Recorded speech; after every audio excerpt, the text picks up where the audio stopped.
Hello my friends, John LaRuffa here with another Straight Up Solo. And in this episode we're going to take a look at Shadow Kingdoms of Valeria. So in this game you are playing the bad guys, I guess, striking back, going on adventures to strike back at the Valeria Kingdom. Anyway, I'm going to show you this game to you solo. I'm going to help you see what it's like to play it, and then you get to decide for you, and is it something I want in my collection, or is it something I'm going to pass on? All right, let's get started. Okay, and as usual, folks, please like and subscribe to my YouTube channel if you haven't done so already. And if you have, thank you so much. I really appreciate it. So this is the game set up from a solo mode. It's actually quite compact, comparatively speaking, given this normal size box. And I'll point out a couple things right away. Number one, I love that they have the quick reference here that helps you figure out the actions you can take and how to do the battle sequence when you go ahead to, actually accomplish your battle plan. That's really cool. Number two, the solo mode is very easy to understand, very easy to handle, and you can change the difficulty of trying to beat it by basically giving the solo opponent, spotting them some points. And then number three, they do a good job with all the iconography on the back, telling you, not on the back, but near the back, all the different cards, what they do. And I like that, okay? Now, some of the iconography is pretty easy to understand, but it's also nice just to have it all laid out. So what are you doing in this game? And by the way, I'm about halfway through at this point. What you're doing is you are basically going around in these 5 different areas and drafting dice and taking an action. And then eventually you're going to come back to your board and you're going to put in place that battle plan that either you've reserved earlier or one that you want to do, right away and just pick it right out of the spot, okay? When someone completes their 7th battle plan, whether it's you or your adversary, the game's over and then you score. And basically the way the scoring works is you have gathered most of your points throughout the game, but you will also get some bonus points at the very end depending on which of these awards that you have done. And then I think that's pretty much it. There's and how many dice I think also you have on your board that are unspent in the solo for sure. You have 1 victory point per dice on your board, and then you give the adversary and you points for this, okay? The way the adversary scores points is that they are moving around once per turn around this action rondelle. And it's not really a rondelle because you can go anywhere you want, but they're going around clockwise. And every time they get to this spot right here, they're going to take the top card and score it. And if it has 2 icons on it like that, they score 9 points. If it has 3 like this, they score 12. And if it has 4 like this one, they score 15. Also, if they move to the space that you're in on the end of your turn, in the beginning of theirs, they also score 2 points. You're not allowed to move to the spot that they're in, but if I, for instance, went here and then they followed me there, they would score the 2 points. It's pretty simple from that standpoint. But let's see what all that happens. So I'm going to play a couple of turns, and then as I do, I'll explain the rest of what we got going on here. But basically, these battle plans are what you're using to try to figure out what you're trying to do. And you're trying to match up the icons in the different colors. For instance, this one has 3 black icons, and that means you're going to need to use 3 black dice to actually accomplish the battle plan.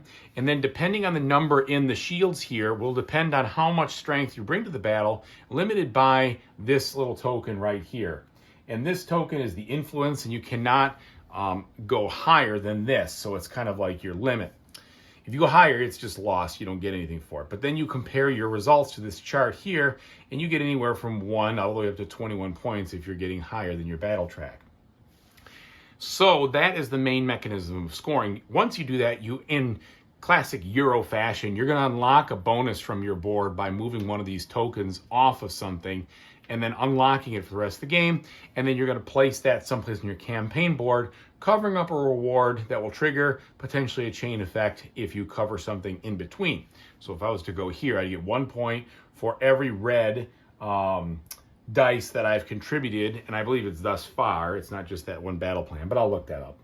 And then because I have chained these together, I'd get 2 magic points and 1 free die from anywhere on the board.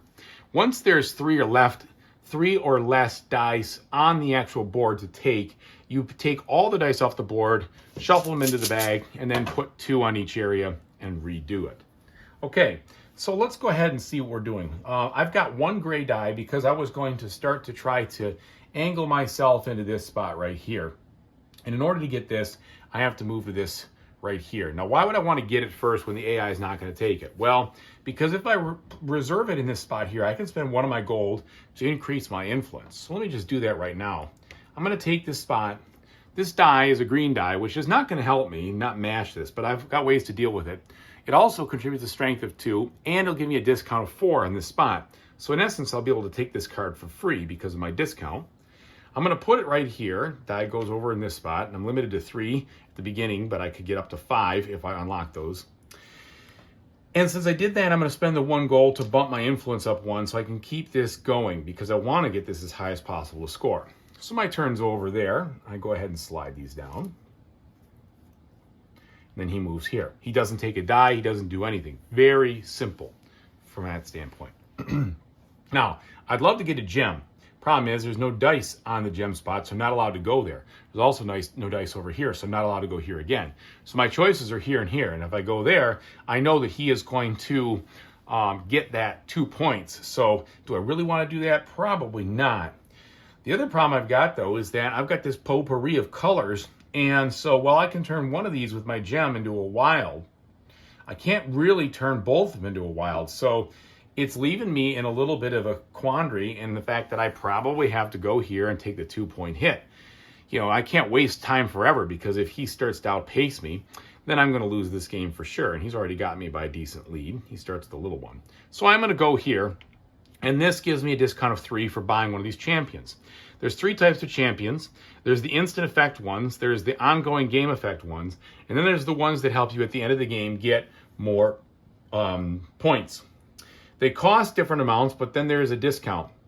But you also have to pay an extra $1 for each type of champion you already have in your gameplay area that matches the icon. So for instance, if I had to buy this one right, let's say here, it cost me 6 minus the 3 on the die, that little discount right there, plus 1 more because I have one over here. So it'd be basically 7 minus 3 is 4. I happen to have 4, so we're going to do that. I'm going to buy this Skull Basher to try to... Actually, no, I'm going to do this. I'm going to get the Warrior because this gives me plus 1 battle every time, and I've got a couple more battles to go, so why not? I'll get this. That's 3 minus 3 plus the 1 is just 1. 1 right here, pardon me. So I'm going to go ahead and do that. By the way, I also forgot when I increased this, I was supposed to increase my mana because of that special condition of this card. Okay, so we're going to do that. We're going to select this 3 die. I'm going to get this and then put it over here. I do have a limit. The limit can be made bigger by unlocking more of them. And it doesn't really matter to slide it down because there's no difference there. And he's going to move here. He's going to get 2 points. Darn it. There's not much I could do about it. Now I'm going to move to my spot, and I'm going to activate to try to actually accomplish this battle plan. And I'm going to show you how the things you can do. So you follow the directions here. They're pretty simple. Basically, it says choose a plan from your reserve or buy a battle. So I could buy one right now for the cost, but I'm going to choose this one because it's what I've been working on. Then it says choose your troops and your dice. Well, I've got these dice right here. This is a 3. This would be a 6, and this is the wrong color. But if I put one of these gems down there, I can make it a wild and make it a gray. So now I've got an 8, plus 1 is 9. That's kind of lackluster. That's only 3 points.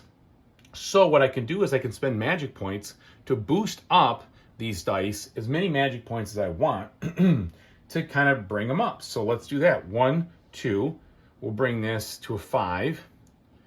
1, 2, 3, we'll bring this to a 6. And I'm going to store 1 because 13, actually no, I want to bring it to 14. 14, there we go. So there, I got 6, 6, and 2 is 14. The reason I did that is because then I cross over to this next threshold, which is going to be 9 points. So I've done that. Then I go ahead and get my 9 points. All right.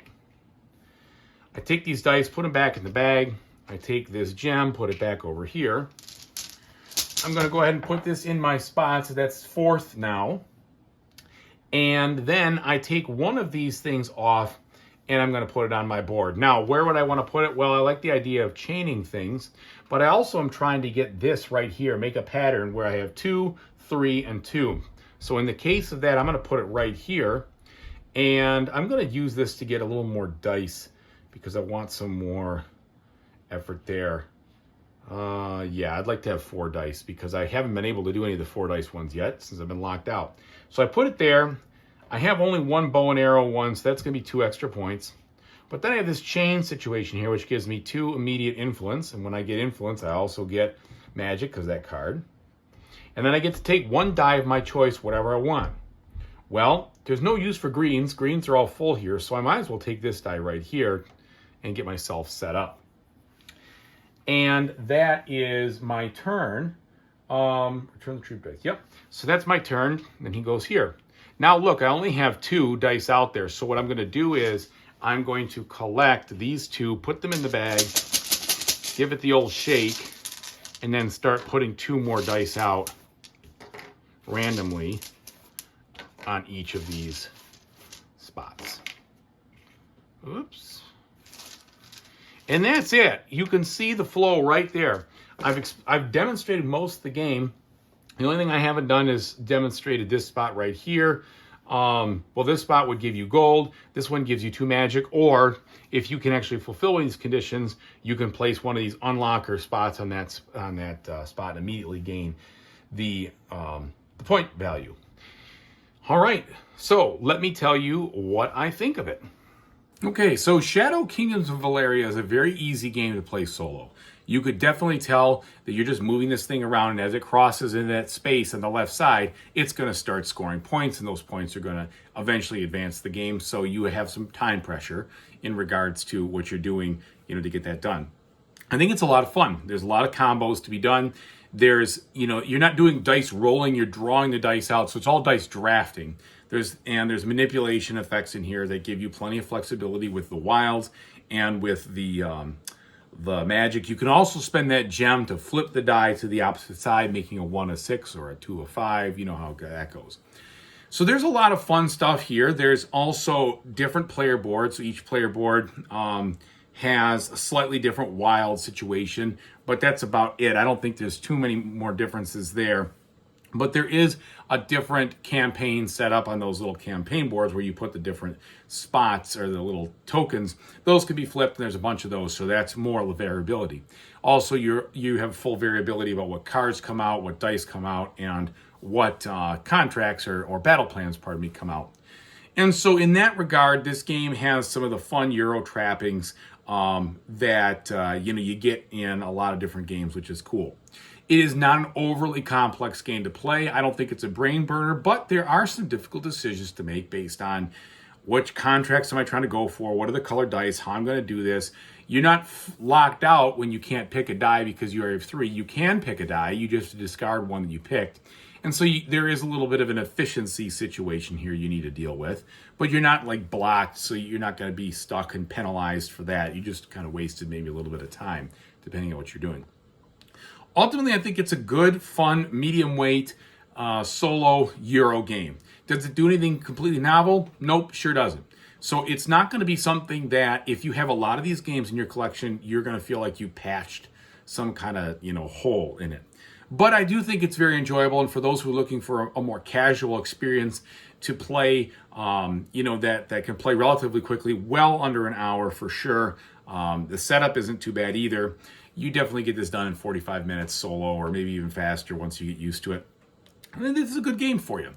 For those who have a lot of these types before, I'm not sure it's going to do anything magically for you. So it all depends on what your collection looks like, I think, whether there be a spot for this or not. For me, I have some spaces in my collection for these games because I've kind of had things kind of go in and out at this level before. So this one will be here for a while, and we'll see what happens. So that is my overall feel on it. I don't think there's any necessarily negatives or detracting things from it. There's enough angst to keep you interesting. It's not a total geez, I need to do all these things that I can't do. It doesn't have that feel of I can't get everything done that I want to do. So it doesn't feel like a majorly constrained game. So if you like games that are a little bit more open, this will be okay for you. It's not like you're, you've got major constraints on what you're trying to do, and you want to do 17 different things and you can't do them all. It's not like that. You're basically trying to be as efficient as you can using those cards that come up, the rewards in your campaign, to maximize your score. So that is my review of it. And there's also a way to modify the difficulty of the AI by giving them more or less points to start with. And I think that's a way to kind of deal with if you want to put up a more challenge. But essentially, this game isn't quite a beat your own score, because you can take those big contracts away in the 5 spot to make sure, or move something down so they don't get it, so they don't score the major points. So there is a way to affect what they're doing, and you want to try to stay out of their way so you don't get the 2 points there. All right. Hopefully that was helpful for you. Thank you so much for watching. I really appreciate it. Whatever you decide to play in the future, I hope you have a fantastic time doing it. Take it easy, everybody.